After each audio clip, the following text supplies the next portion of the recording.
My channel match vibe with પિંકીમાં આપનું સ્વાગત છે। આજે આપણી ગુજરાતીની ફેવરેટ એવી દાળ ઢોકળી બનાવવાના છીએ। દાળ ઢોકળી તો બધા જ ગુજરાતીના ઘરમાં બને છે, પણ બધાના ઘરમાં થોડી નાની મોટી અલગ રીત હોય છે। તો આજે હું મારા ઘરે કેવી રીતે દાળ ઢોકળી બને છે તે બતાવીશ।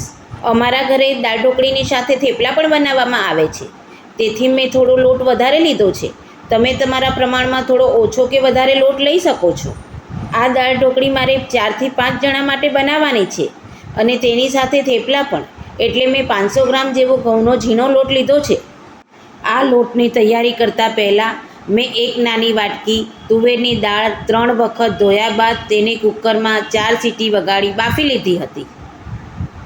ઘઉંના લોટની અંદર 1 ચમચી અજમો હાથેથી મસળીને નાખ્યો હતો, પછી અડધી ચમચી હિંગ, અડધી ચમચી હળદર, 2 ચમચી લાલ મરચું, મીઠું સ્વાદ અનુસાર, 3 ચમચી તેલનું મોણ નાખીને પરોઠા જેવો લોટ બાંધી લીધો હતો।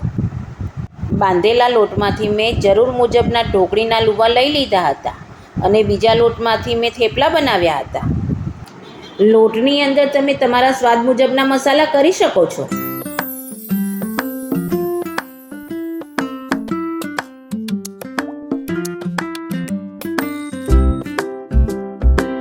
જોવો, આ તુવેરની દાળ ખૂબ જ સરસ રીતે બફાઈ ગઈ છે।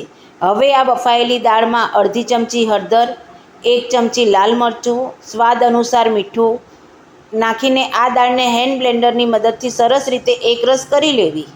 દાળની અંદર મારા ઘરનાને ફાવે તેવા સ્વાદ મુજબના મસાલા મેં કર્યા હતા।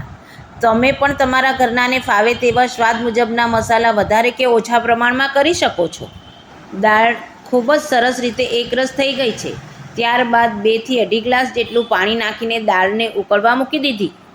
તમે અત્યારે દાળની અંદર મીઠો લીમડો, ટમેટાં નાખવા હોય તો નાખી શકો છો, પણ મારે નહોતા નાખવાના। દાળને ઉકળવા મૂક્યા બાદ મેં દાળની અંદર 1 મુઠ્ઠી કાચી સિંગ, 1 મુઠ્ઠી કાજુ, 1 મુઠ્ઠી જેટલા ખજૂર બી કાઢીને નાખ્યા હતા। તેની અંદર 4 થી 5 નંગ કોકમ, 2 મોટા ટુકડા ગોળ નાખ્યો હતો।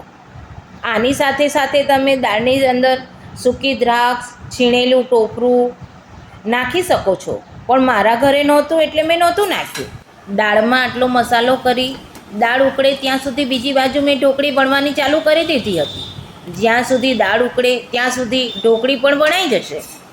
ઢોકળી વણો ત્યારે થોડો અટામણનો ઉપયોગ કરવાનો, જેથી ઢોકળી એકબીજા સાથે ચોંટે નહીં અને છૂટી રહે। ઢોકળીની રોટલીને પતલી વણવી અને રોટલી એકબીજા સાથે ચોંટી ના જાય તેના માટે એક રોટલી ઉપર થોડો લોટ ભભરાવીને તેની ઉપર બીજી રોટલી મૂકવી। દાળ ઉકળી ગયા બાદ ઢોકળીના મનપસંદ ટુકડા કરી દાળમાં નાખી વચ્ચે વચ્ચે દાળને હલાવતા રહ્યું, જેથી ઢોકળી એકબીજા સાથે ચોંટી ના જાય। તમે દાળ ઢોકળીની અંદર કોકમની જગ્યાએ લીંબુ પણ નાખી શકો છો। ડ્રાયફ્રૂટ દાળ ઢોકળી, ફ્રૂટ દાળ ઢોકળી, એવી રીતે નવી નવી જાતની દાળ ઢોકળી બને છે। મારા જેટની ફ્રૂટવાળી દાળ ઢોકળી ભાવતી હતી, જે દાળ ઢોકળીની અંદર સફરજન, કેળા અને લીલી દ્રાક્ષ નાખીને દાળ ઢોકળી બનાવડાવતા હતા। દાળ ઢોકળી ચડી ગયા બાદ દાળ ઢોકળીના વઘાર માટે આપણે એક વઘારિયાની અંદર 2 ચમચી જેટલું તેલ લઈ તેની અંદર 2 થી 3 નંગ લવિંગ, અડધી ચમચી રાઈ નાખી રાઈ તતડી ગયા બાદ વઘારની અંદર અડધી ચમચી જીરું, અડધી ચમચી હિંગ નાખીને વઘાર કર્યો હતો। વઘાર કર્યા બાદ ગેસ બંધ કરીને દાળ ઢોકળીને 5 મિનિટ ઢાંકીને રાખી હતી। આ દાળ ઢોકળી ખાવા માટે તૈયાર છે।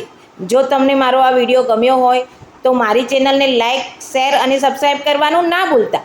By friends.